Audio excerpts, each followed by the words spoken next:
حضرت عبداللہ ابن عمر رضی اللہ تعالی عنہما سید العاشقین بھی ان کو کہہ سکتے ہیں، مجنون تھے یہ، نبی علیہ السلام کی اتباع کے اندر جنون کی حد تک تھے، ہر سال حج کرتے بڑی پابندی کے ساتھ۔ آج لوگ اعتراض کرتے ہیں جی ہر سال حج پہ کیوں جاتے ہیں؟ بھائی صحابہ جاتے تھے جنہوں نے نبی علیہ السلام سے دین سیکھا۔ اچھا جی، حتیٰ کہ بوڑھے ہو گئے، بینائی بہت کمزور ہو گئی، یہ نابینا ہو گئے، کتاب میں تو باقاعدہ لکھا ہے کہ نابینا ہو گئے۔ اب ان کے غلام تھے، ان کا نام تھا نافع، حضرت نافع رضی اللہ تعالیٰ عنہ، ان کو وہ ساتھ رکھتے، انہوں نے ان کی خدمت کی۔ حضرت عبداللہ ابن عمر رضی اللہ تعالیٰ عنہما جب حج کے لیے جاتے یا عمرے کے لیے جاتے تو ان کی ترتیب کیا ہوتی؟ جیسے حج کے لیے جا رہے ہیں، اس وقت نکلنا ہے جیسے نبی علیہ السلام نکلے، ہر نماز وہاں ہی پڑھنی ہے جہاں نبی علیہ السلام نے پڑھی، پہلی رات کا قیام وہاں کرنا ہے جہاں پہ نبی علیہ السلام نے قیام کیا، دوسرے دن کی فجر وہاں پڑھنی ہے جہاں نبی علیہ السلام نے پڑھی، دوسرے دن ظہر وہاں پڑھنی ہے جہاں نبی علیہ السلام نے پڑھی، تیسرے دن کی رات، دوسرے دن کی رات، چوتھے دن کی رات وہیں گزارنی ہے جہاں آقا نے گزاری۔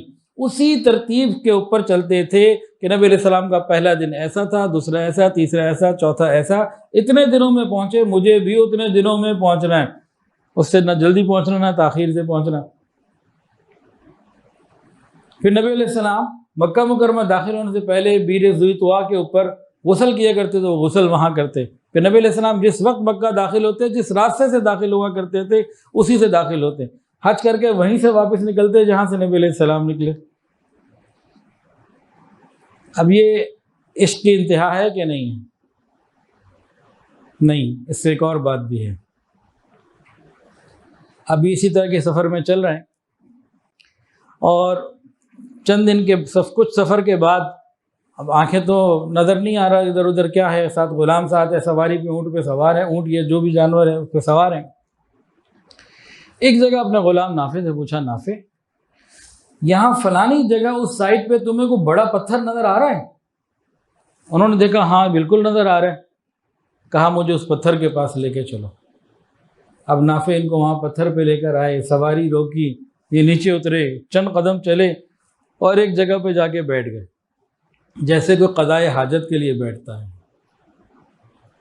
تھوڑی دیر بعد وہاں سے اٹھ کے واپس آئے، کیا کچھ بھی نہیں۔ اب نافع کو کہا مجھے بٹھاؤ نا سواری پہ۔ میں کہا حضرت جب آپ کو ضرورت کوئی نہیں تھی، تقاضا کوئی نہیں تھا، سواری سے روکی کیوں، اترے کیوں، وقت کیوں لگایا؟ ہائے، کہنے لگے کہ حضور صلی اللہ علیہ وسلم کے ساتھ جب میں یہاں سے گزرا تھا، نبی صلی اللہ علیہ وسلم نے یہاں قضائے حاجت کا معاملہ تھا تو مجھے ضرورت تو نہیں تھی، لیکن میرا دل کیا میں وہی کروں جو حضور نے کیا تھا۔ یہ ہوتی ہے محبت، یہ ہوتی ہے عملی طور پر سیرت کو اپنے اندر لے کر آنا۔ آج تو کہتے ہیں کہ سنتی تو ہے نا جی، اور کیا سنتی تو ہے نا جی، یہ کون سا کوئی فرض واجب ہو گیا؟ بھائی داڑھی پوری کر لو، ٹخنے ننگے رکھ لو، فلاں کام کر لو، وہ کیا ہے جی، ہمارے لیے کوئی چیز ہی نہیں، کوئی شے کوئی نہیں، گلی کوئی نہیں۔ صحابہ کرام رضوان اللہ تعالی علیہم اجمعین، ان کے ہیں اور ہمارے ہیں سنت کے درجے کا فرق پتہ کتنا ہے؟ ہم کیا کہتے ہیں؟ سنت ہی تو ہے نا جی، اور کیا ہے؟ کہتے ہیں یہ سنت ہے، وہ کیا کہتے تھے کہ یہ سنت ہے، حضور کا طریقہ ہے، مجھے یہ کرنا ہے کیونکہ یہ سنت ہے۔ ہم کہتے سنت ہی تو ہے نا۔ تو یہاں اور وہاں بڑا فرق ہے۔ یہی حضرت عبداللہ ابن عمر رضی اللہ تعالیٰ عنہما نابینا تھے، گھر میں تھے کئی دنوں سے۔ ایک دن اپنے غلام نافع کو کہا مجھے یار مارکیٹ جانا ہے، وہ چلے، تیار ہو گئے، چل پڑے۔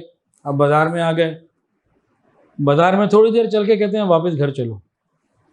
نافع بڑا حیران کہ حضرت کوئی کام نہیں کیا، کچھ لین دین نہیں کیا، کچھ بھی نہیں کیا، تو آئے کیوں تھے، گھر سے کیوں نکلے؟ یعنی کہ میرا کام تو ہو گیا، جس کام کے لیے نکلا تھا وہ تو ہو گیا، حضرت میں آپ کے ساتھ، کون سا کام ہو گیا؟ یعنی کہ دیکھو بھئی، مسلمانوں کو سلام کرنا اور سلام کا جواب دینا یہ سنت ہے۔ میں اتنے دنوں سے گھر میں تھا تو نہیں کسی سے سلام دعا ہو رہی تھی، اب دیکھو تمہارے ساتھ میں گھر سے نکل کے یہاں تک آیا ہوں نا، راستے میں کئی لوگ ملے، کسی کو میں نے سلام کیا، کسی نے مجھے سلام کیا، کسی کو میں نے جواب دیا، کسی نے مجھے جواب دیا، تو یہ عمل ہو گیا نا. اب واپس جاؤں گا کچھ اور لوگ مل جائیں گے، میں تو اسی لیے نکلا تھا. ذرا سوچ تو دیکھیں کہاں تک ہے. حضرت حذیفہ ابن یمان رضی اللہ تعالی عنہ فارس کے کسی دربار میں بڑی اہم کوئی میٹنگ تھی اور بڑے بڑے امیر لوگ موجود تھے. تو وفد تھا مسلمانوں کا گیا ہوا، کھانا کا وقت ہوا، کھانا کھانے لگے. اب حضور صلی اللہ علیہ وسلم کی سنت تو یہ ہے کہ کھانا کھاتے ہوئے نوالا گر جائے اٹھا کے کھا لو. ہمارا فیشن یہ ہے کہ پلیٹ اور بوتل میں گلاس میں تھوڑا سا بچا ہوا چھوڑ دو. نبی علیہ السلام کی سنت یہ ہے کہ صاف کر لو، گر بھی جائے تو اٹھا کے کھا لو. اب کیا ہوا، کھانا کھا رہے تھے، نوالا نیچے گر گیا، انہوں نے اٹھایا، کھا لیا. تو ساتھ ایک کوئی ساتھی تھا، ہوگا میرے جیسا، مجھ سے تو پھر بھی اچھا ہوگا، تو اس نے کہہ دیا حضرت یہ امیر لوگوں کی، بڑے لوگوں کی محفل ہے، کہیں گا گرے پڑے بھکاری ننگے لوگ آ گئے، گری ہوئی چیز کو اٹھا کے کھا رہے ہیں، ان کے یہاں یہ معیوب سمجھا جاتا ہے.